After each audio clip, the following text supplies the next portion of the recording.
Hi everyone, it's Emily here, and welcome to the new normal. This is the way it has to be because the whole entire incident that went down with the Ace Frehley 10,000 volts video in the comments, well, 95% of them were very kind, encouraging, and genuinely nice. About 5% of them were lewd and creepy. So essentially, this is the way it has to be. If I cannot show my face because people won't take me seriously or want to try to hit on me when they're about 30 something years older than me, this is the way it has to be. I will not let them stop me from making videos, but I just have to adapt and change it. So anyway, I wanted this video to be a long delayed but still forthcoming video about the KISS final tour, well, not tour, final two shows at Madison Square Garden. I was not in attendance. I know of some people who were in attendance. Rick from It's All For You Demon and his best friend Dan. Hi guys, hope you're well and loving your new videos. My cousin-in-law Ron. Hi Ron, I hope you're doing well, and I keep seeing all your fun escapades on Instagram. So this is, like I said, super delayed, but it's still coming, and I just wanted to say that, first of all, with the expectations of the show, I think they were kind of high. We were very lucky that they went on, because remember, Paul Stanley had flu, and he was down for, what, about a week? And they canceled those 3 shows, Toronto, and I think, was it a show in Kentucky? Off the top of my head, I'm not sure, but I know one of those dates was, no, it was 2 dates in Canada, I believe. Ottawa, Toronto, and Knoxville. They were. I just looked it up. So we were very lucky that these happened. We were lucky that the final concert that I was at in Chicago went on, because Indianapolis was the next show after Knoxville, and then Chicago. So for a minute there, I was like, okay, this may not happen, because my theory was, okay, they're going to cancel everything leading up to the 2 dates in New York, so the dates in New York have a better chance at happening. That did not happen, thankfully, and Paul was thankfully recovered in time to do the rest of the run. They only had to cancel 3 shows, so we were very lucky for that. I think the expectations for me on December 1st were, I didn't really anticipate anything major.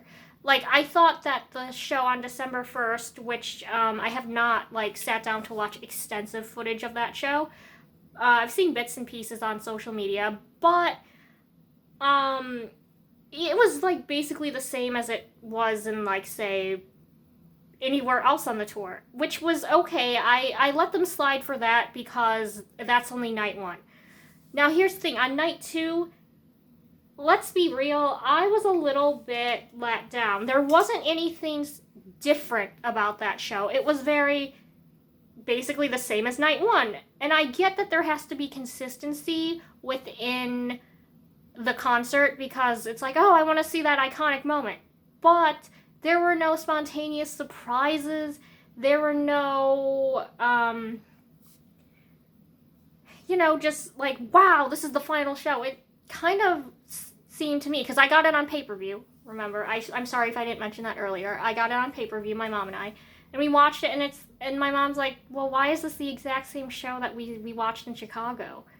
I'm like, I don't know, maybe something different will happen towards the end, and we'll talk about the Avatar reveal in a little bit, but I wanted to give a shout out to my friend Roger J, who I know from Instagram, and he comments a lot on YouTube. Hi Roger.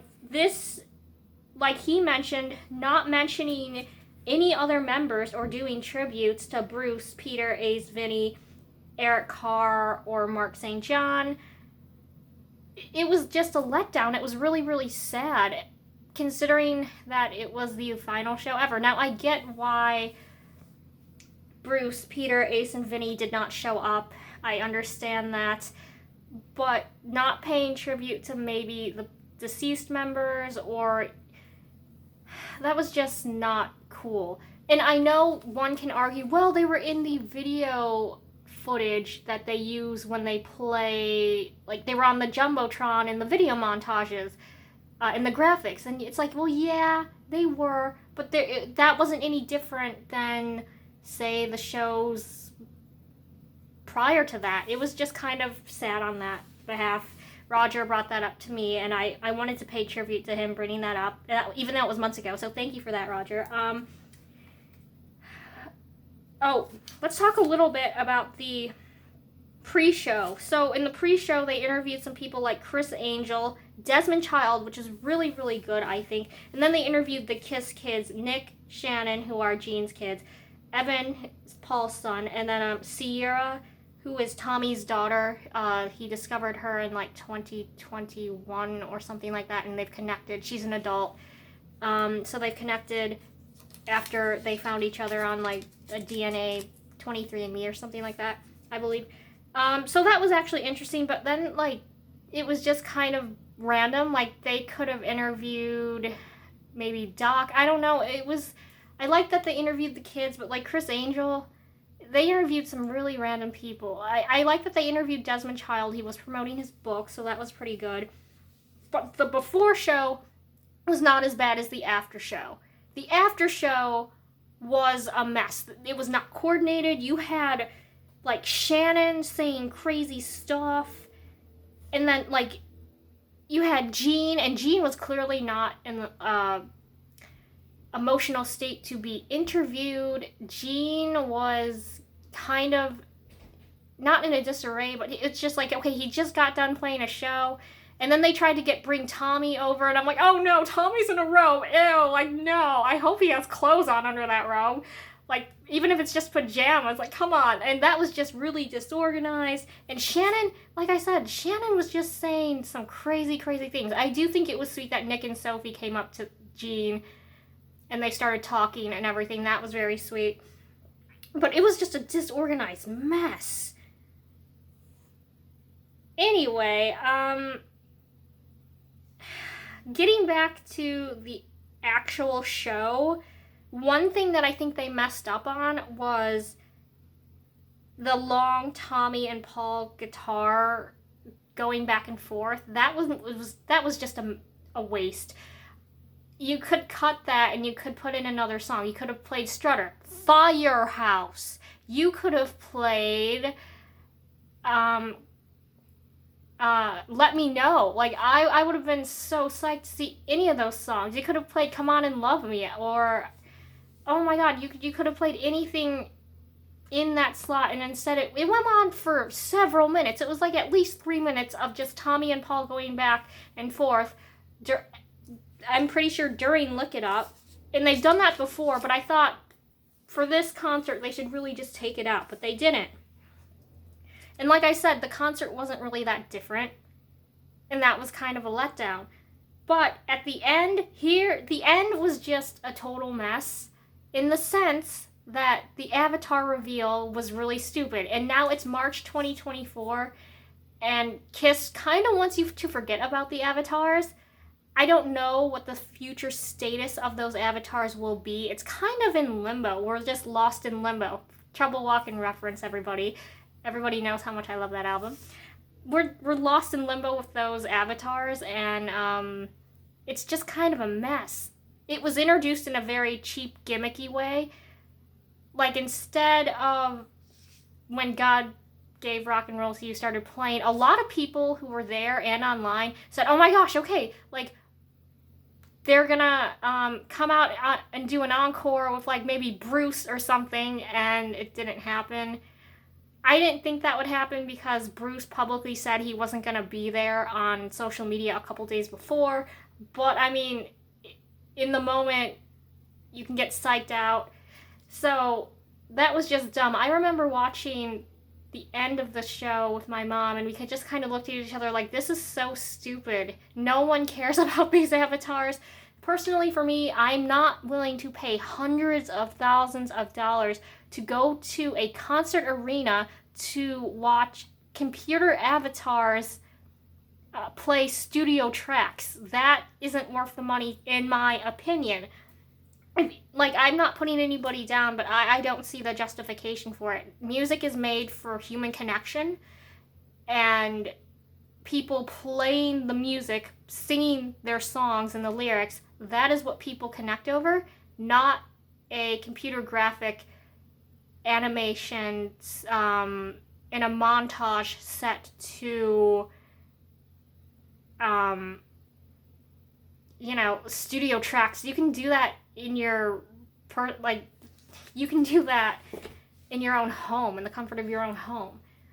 Anyway, I did want to say some positive things were that when Paul mentioned Paul's parents, his parents, and then Jean's mom, and I'm sure that Ace's parents and Peter's parents were there too. He just did not mention it because Eric and Tommy are in the band.